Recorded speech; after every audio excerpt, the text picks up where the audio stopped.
Hey, my bottle poppers, how are you all doing this evening? Thank you so much for coming on, being patient, waiting with me. This has been a long time coming for me to do part two. Uh, and here it is, part two of my ex BFF Hot Pocket. So, where we left off with part one, we left off with Hot Pocket basically talking to my crush Kryptonite. They ended up dating, and I told you all what ended up happening. A few years ago, he and I ended up connecting with each other. He told me the truth about everything. And so we're gonna go back down memory lane to part two of the saga with Miss Hot Pocket. So go ahead. Hey, Mickey. Thank you so much for coming by.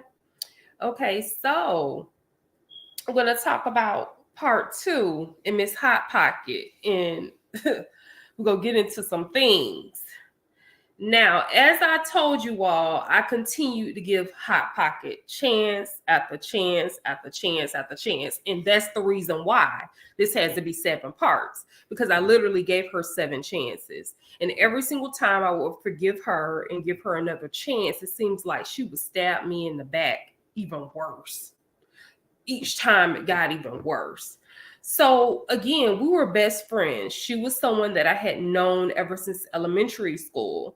She's someone that I had been friends with ever since the 1st grade. So I really adored our friendship. I respected her as a friend. And even though we had like this disagreement when it came to kryptonite, I didn't think much of it because, to be frank, I wasn't sexually active. I was a virgin. So he really would have been like my first real boyfriend at that time. So it was no big deal. Even though my feelings was hurt because I really liked him and I felt like we connected on so many levels, I just was like, okay, whatever. Next. And then they didn't even last that long. They ended up breaking up. And then it was like whenever he would see us, he would look at us like, you know, he would look at us like we were a disease. Like if we were walking straight, he was walking in the other direction. Like he avoided us at all costs. So, anyways, um, we're still in college, and there was this thing called AIM. And remember, I told you all how she was going to connect with Kryptonite on AIM. Well, after they broke up, I noticed that she was on AIM a lot. Like as soon as we would get home from school, she would either come over to my place, I would go over to hers, we'd do our homework. And she literally was the only person that I was allowed to hang out with other than my god sister. And at the time, my god sister was still in high school. And it's so crazy because my god sister is actually older than me. However, she's a year behind me because, like I told you all about my whole education and all of that growing up. So, anyways, we were in college still. And I noticed that whenever we would finish our homework, she would immediately go to AIM. AIM was I don't know if it's still around now, but it was AOL Instant Messenger. So AOL had like this instant messenger feature, almost like Facebook Messenger. It was the same thing. The only difference is it was on AOL.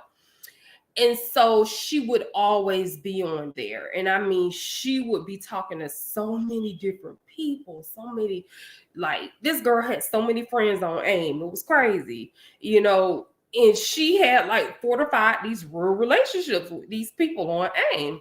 And I thought it was cool. And I ended up eventually downloading AIM onto my computer, but I more so was on AIM to like connect with people that I was in classes with and do homework with and stuff like that. I wasn't really into like chatting with people and getting to know them.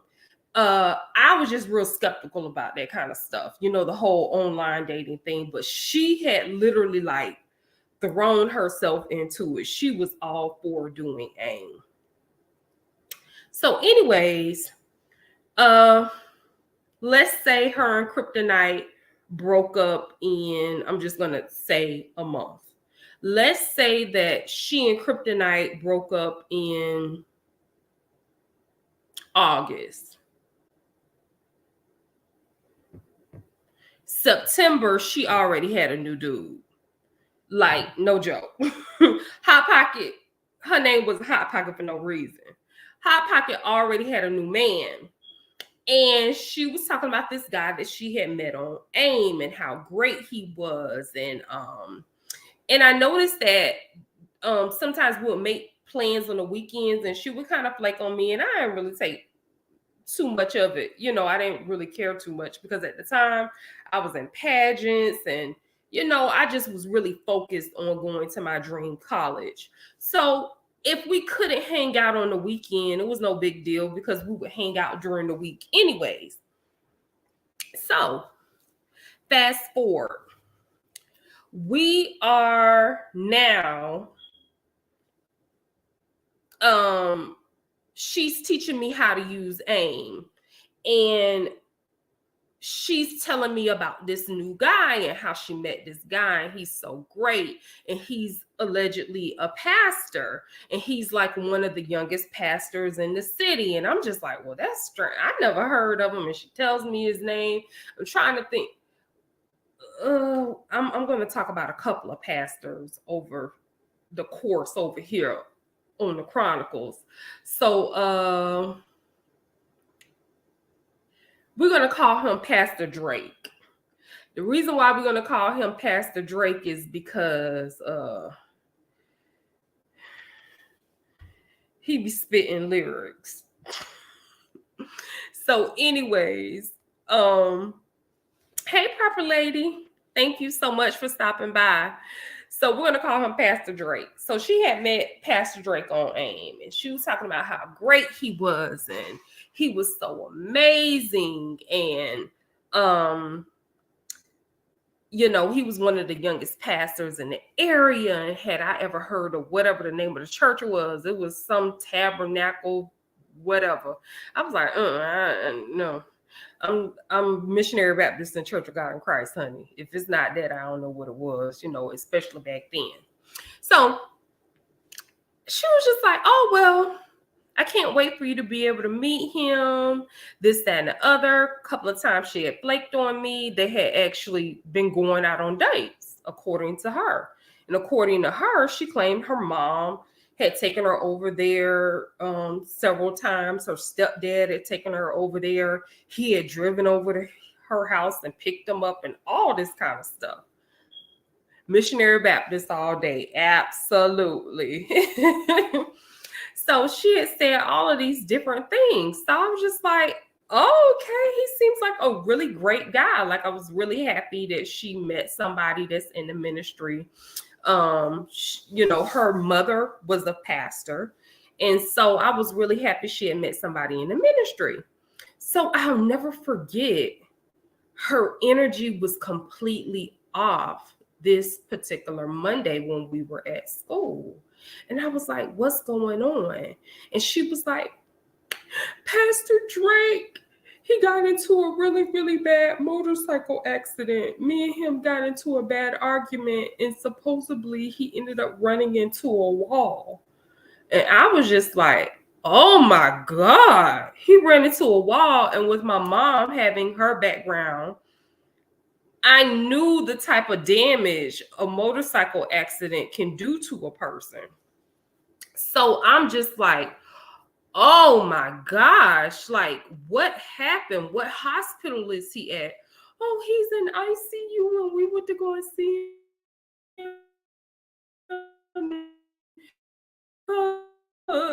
She need to elaborate him being in this accident and how much damage.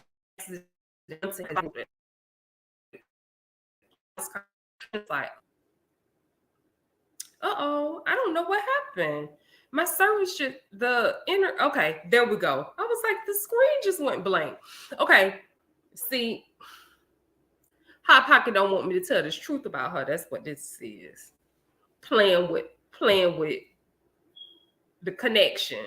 She don't want me to tell the truth about her. That's what this is. Hot Pocket, I'm telling the truth about you.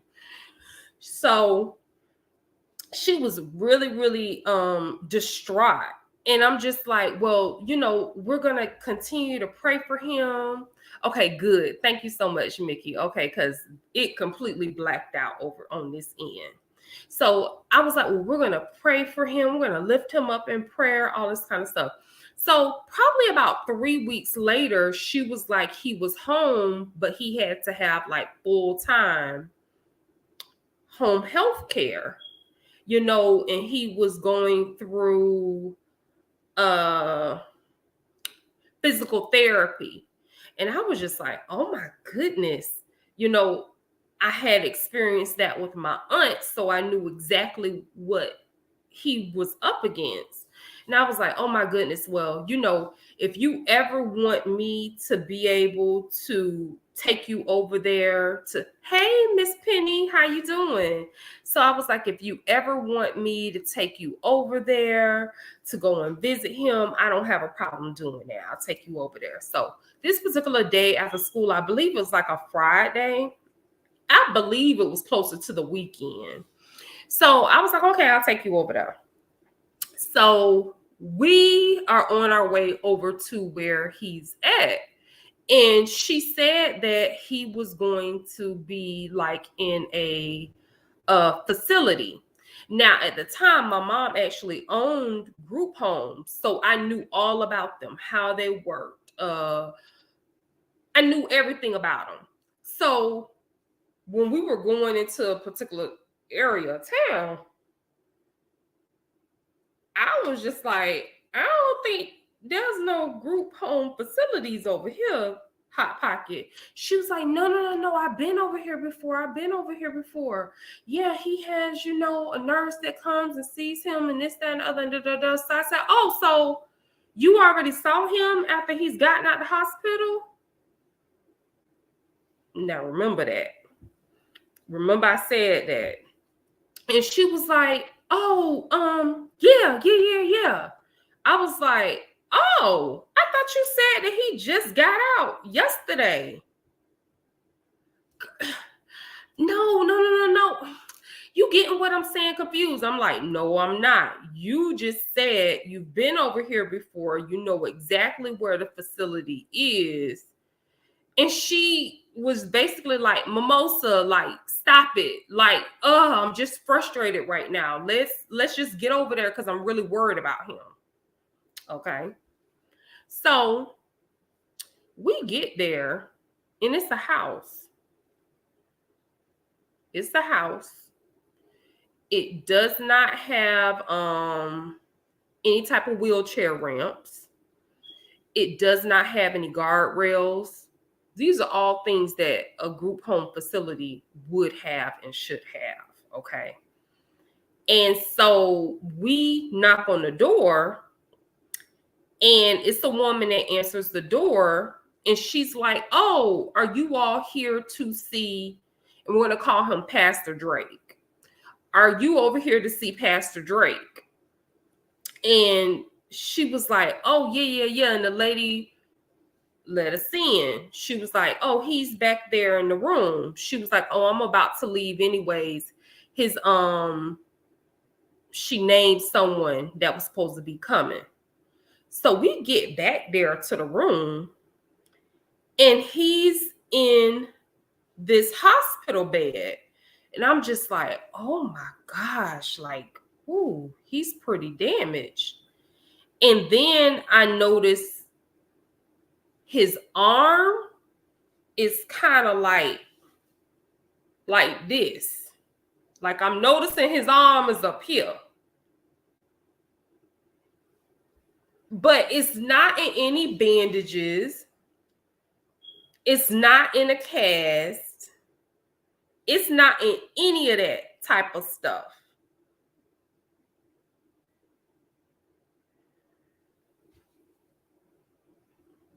So I'm just looking because, again, my mom having the background she's had, I've been around every single type of uh trauma situation you could think of. So I'm just like, his arm is shorter. How in the world he riding a bicycle with a short arm? That's exactly what I said to myself. How in the world he riding a bicycle, a bike, a motorcycle with a short arm?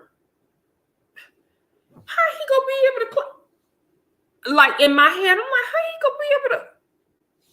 How he go? I ain't get it. It wasn't making no sense. And see, Hot Pocket knew my brain, and she knew my brain was working. And so then he's like, hey, Hot Pocket, help me lean up out the bed, because he was going to lean up and sit on the edge of the bed. And so she was helping him lean up on the edge of the bed. And I was saying to myself, she evidently been over here before, because she's helping him lean up on the bed and she actually knows what she's doing. I'm just kind of like standing back. And she's like, oh, this is my best friend, Mimosa. And he's like, oh, hey, Mimosa, I've heard a lot about you. How you doing? This, that, and the other. And I'm just like, hey, I've heard a lot about you too. Nice to meet you. Hi, Pastor Drake. Next thing I know, he turns around. Not only is the arm short, the leg is short too. So I'm like, there ain't no darn way this man got into a motorcycle accident. Nothing bandaged up. He just short with it, okay? I'm just like, what the heck is going on here? And let me tell y'all this. I literally, I pondered over telling this story a few times, because I did not want the community, and you know what community I'm talking about. I did not want the community to come after me, attacking me, trying to make it seem as if I was picking on somebody, because I'm not.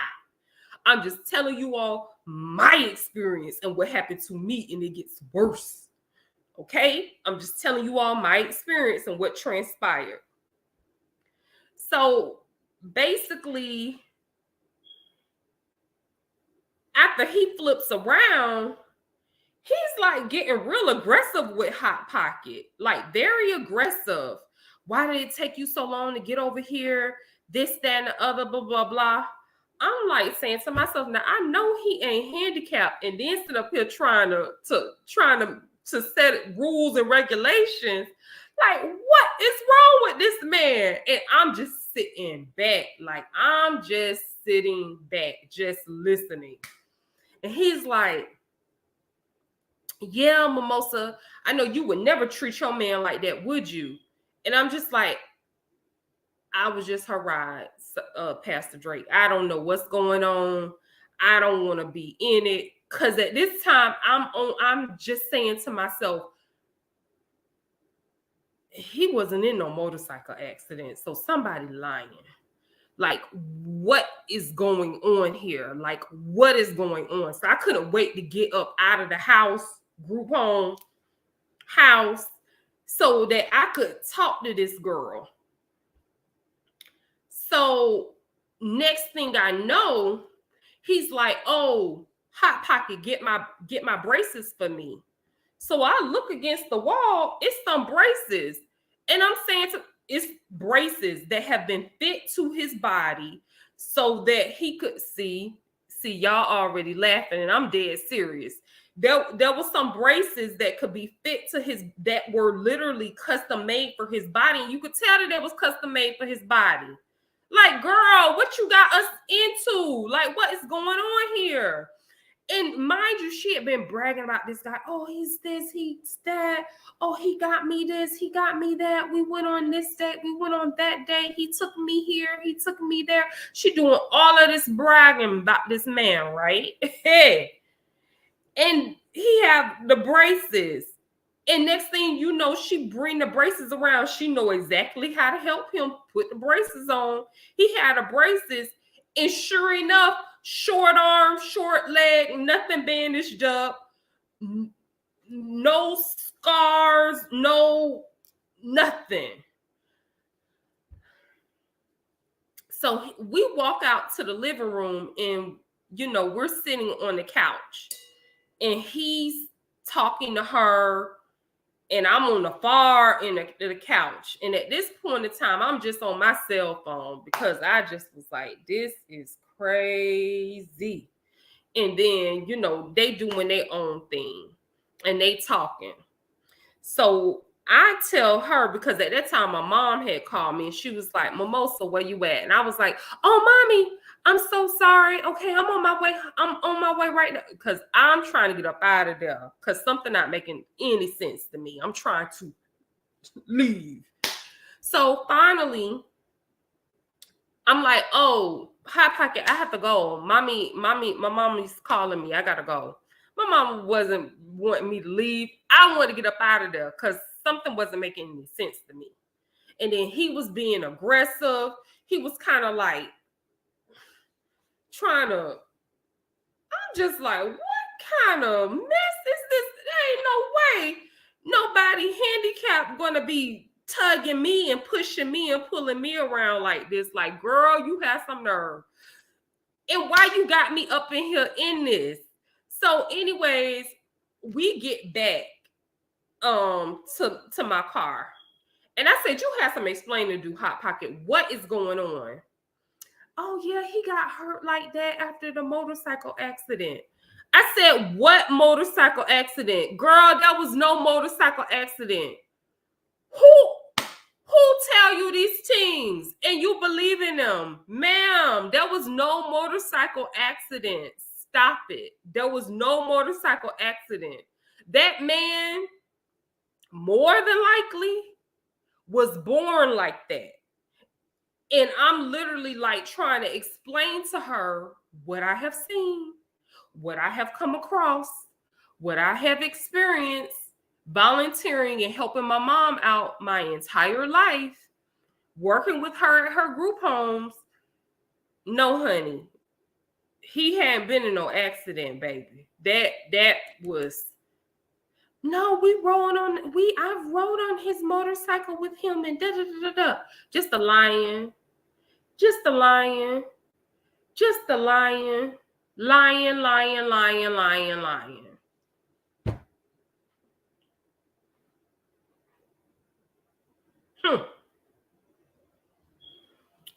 So, anyways, surprisingly, she stayed with Pastor Drake for a minute because now it's coming up to Valentine's Day. She stayed with Pastor Drake longer than she stayed with Kryptonite. And here go my silly behind basically being an Uber, taking her over there and this, that, and the other. And it was so crazy because he wasn't a pastor. Ended up finding that out from his best friend. And we're going to name his best friend Arthur. Arthur was real cool. Arthur would take him around. I ended up being real cool with Arthur because Arthur played the piano at a couple of different churches throughout the city.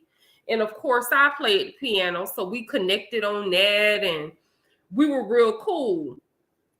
And Arthur had told me how they had been friends since childhood, and as long as he could remember, Pastor Drake was like that. And I said, do he ride a motorcycle? He was like, no. I was like, was he in a motorcycle accident? He got hurt? He was like, no. I was like, was he? So I'm asking the questions, and basically Arthur is telling me the entire truth and saying that basically Hot Pocket knew all of this about him, and he don't know where this story of a motorcycle was like. motorcycle. He can drive. How in the world is he gonna be able to ride a motorcycle and he can't even drive? So to this day, me and Arthur are really cool. To this day, like Arthur is cool. And that's when I knew that Hot Pocket was lying about something else. But I was letting her go on with her lie. You know what I'm saying? I was letting her live with her lie. Whatever, girl. If that make you feel better and you want to act like you rode into the sunset on a motorcycle with somebody who's for real handicapped, okay, whatever. If you feel better about yourself lying and bragging about that, whatever. I just was like, girl, just let her live, child. I'm not going to even argue with her because, I mean, she would try to argue me down about how this man did this, had this, etc.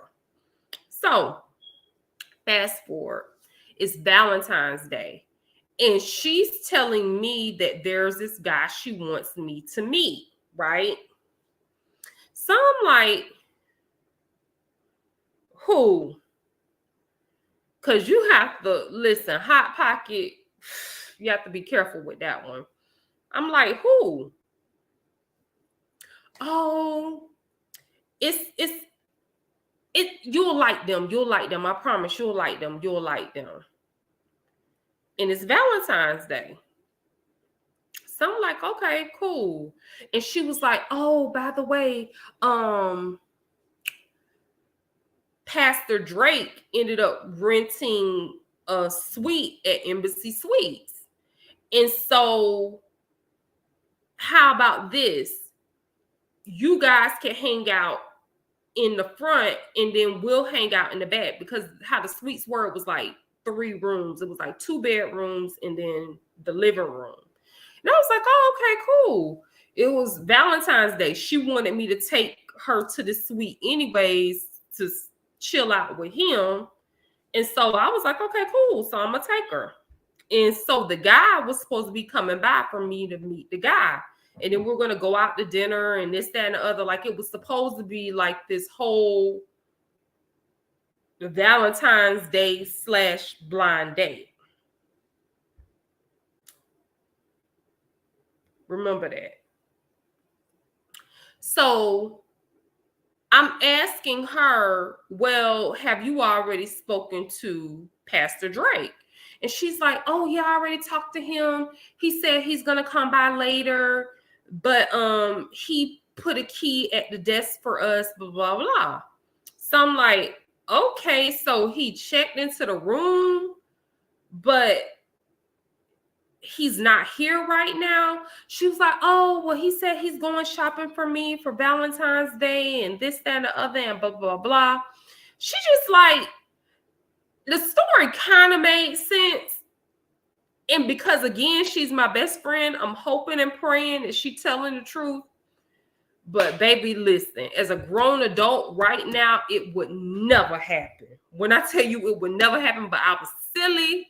I was silly, because any women that are listening to this video, whether it be in the live or the replay, don't you dare go to no hotel room meeting anybody for the first, second, third, fourth, fifth time until you truly trust somebody. Like, I can't believe I was doing this. But again, I was with my best friend. She claimed that there was this whole Valentine's Day romantic date, blind date that was set up, this, that, and the other. So we go in. Well, no, I didn't even go in at this time. I was parking the car and she told me, hey, like, drop her off at the front. She's going to go ahead and check in, get the keys or whatever. So I went ahead and parked the car. And when I came in, she'd already had the keys. So I was just like, oh, okay, cool. So we go to the room, take the elevator, get to the room. And in the room, it was like decorated. Like, it was so cute. It was decorated. It had like balloons and flowers and candy. and rose petals everywhere. And I was like, oh my gosh. I was like, girl, he went all out for you. And she was just like, oh, this is so cute. Oh my goodness, this is so cute. Next thing you know,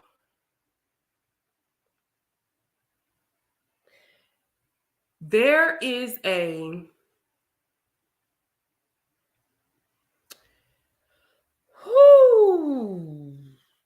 we're gonna name him Arthur. Arthur, I had never met before, emerges from the back room in some boxers. And he is very reminiscent of the picture of the man that is posted on the thumbnail. And I start screaming, what is going on? Because at this point, I'm thinking that we're in the wrong room. Who is this? Why does he have on boxers? Where are his clothes? Why are his teeth protruding out of his mouth? Why is his forehead so big? Why is he talking to me like, calm down, calm down? Why is this going on right now? I am freaked all the way out at this point. And I'm looking at her and I'm like, what is going on, Hot Pocket? And he's like, calm down, calm down. It's Valentine's Day, calm down. And I'm just like, oh my God. What at this point I'm shaking. He's trying to walk up to me. Mind you, he have on some freaking boxers with hearts on them. No shirt. Have his white socks on.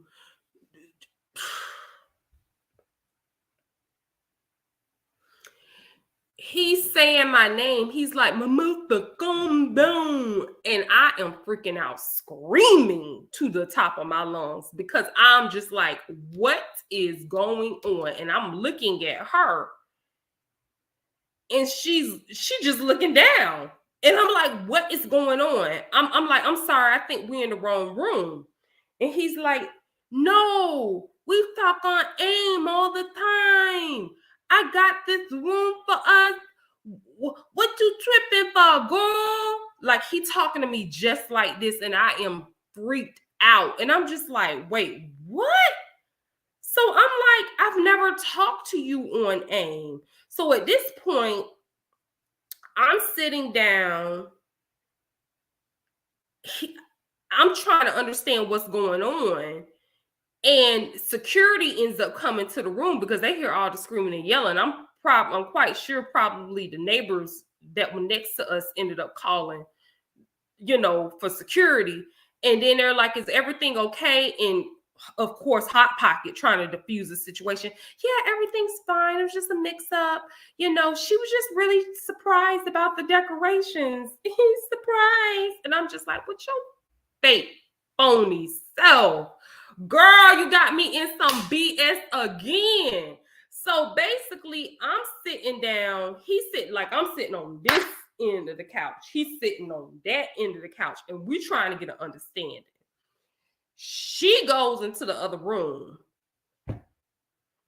Long story short, he had been allegedly talking to me on AIM for months.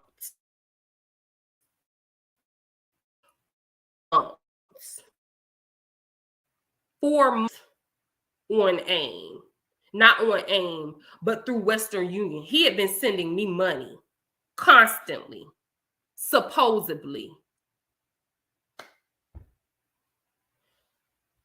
I was a catfish before I even knew what catfishing was. Do y'all understand me? Before catfish was even a name, he had told me about how he had alleged, pictures of me. He was telling me how he had talked to me. He was telling me all of these things about me, which was weird because I'm like, how would you know this information about me? You know what I'm saying? And so I'm just like, you never talked to me. Like, it wasn't me. I promise you it wasn't me. And he was like, I sent you money. He was like, I sent you part of my check. I sent you part of my check every single month. I sent you part of my check. Now, let me back up. So, there were these girls that Hot Pockets started hanging out with other than me.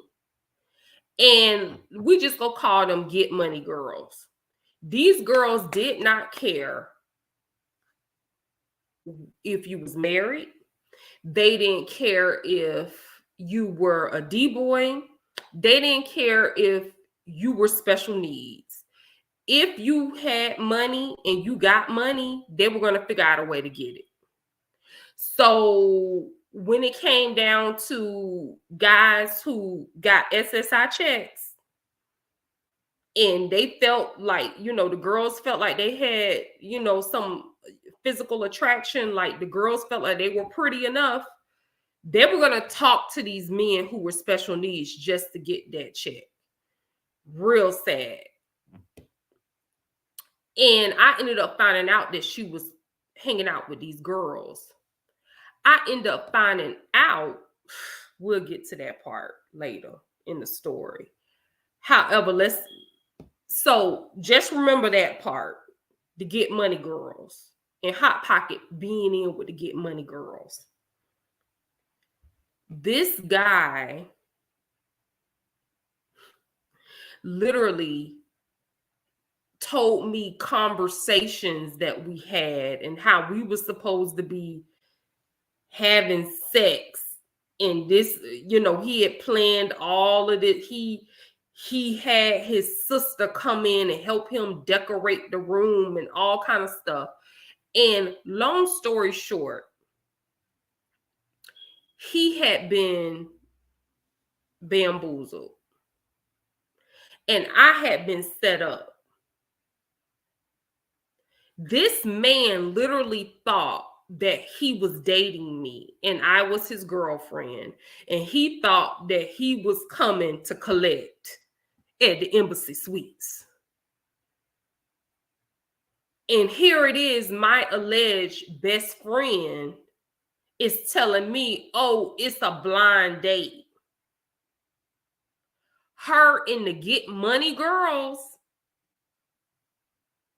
had been catfishing this dude, getting money out of this dude the entire time.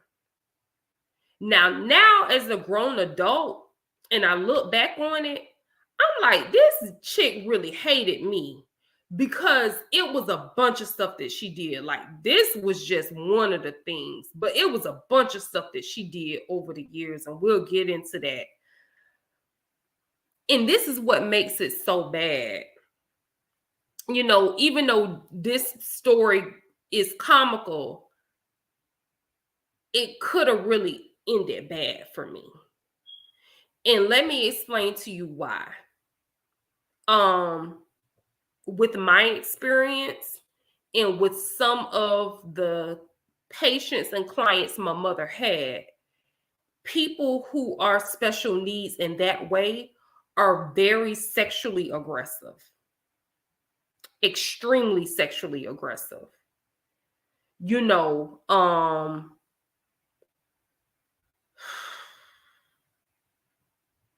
it could have been bad.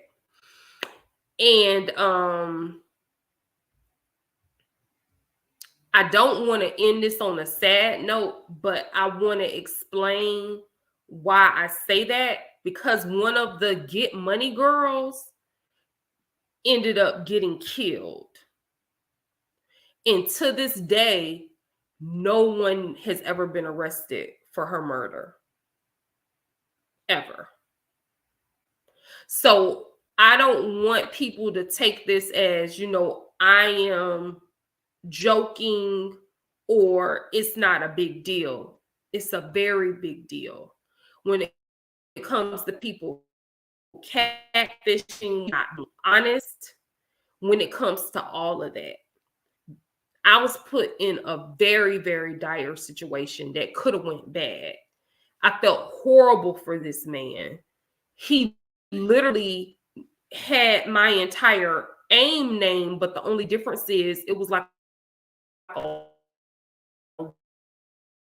one on AIM. So let's say the AIM was Chronicles 1. So that's who he was talking to, the Mimosa Chronicles 1, instead of just the Mimosa Chronicles.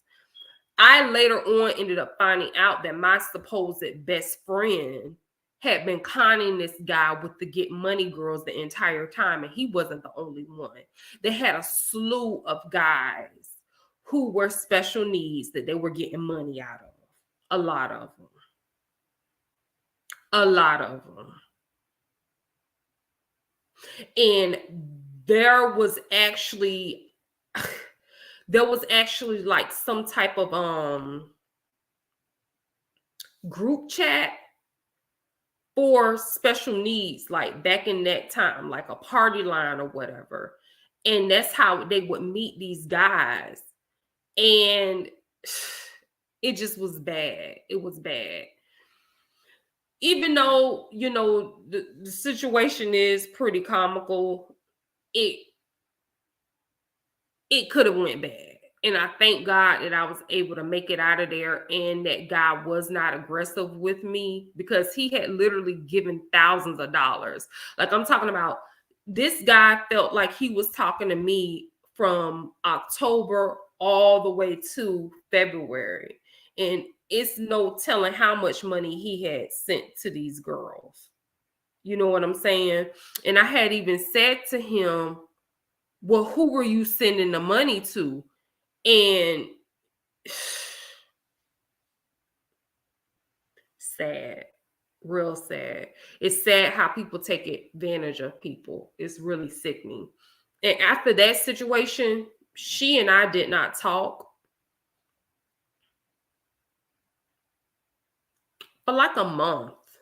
We didn't talk because I was so hurt, and she knew how dear